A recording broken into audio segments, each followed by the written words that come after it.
দেশের জনপ্রিয় অভিনেত্রী সাদিয়া আইমানকে নিয়ে দর্শকেরা সম্প্রতি শিরোনামের এই মন্তব্যটি করেছেন, যা তিনি নিজেই জানিয়েছেন বাংলাদেশ সংবাদ মাধ্যমের একটি অনুষ্ঠানে এসে।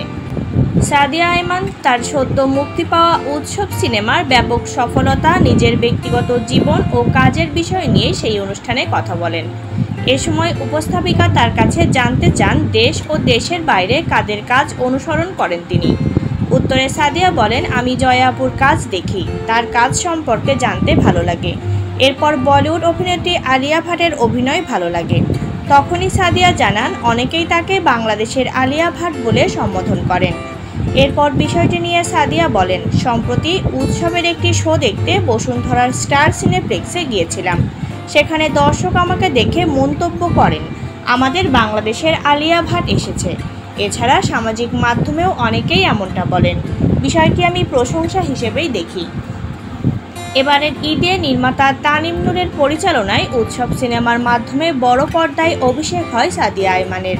তার অভিনয় দর্শক মহলে ব্যাপক প্রশংসাও কুড়িয়েছে।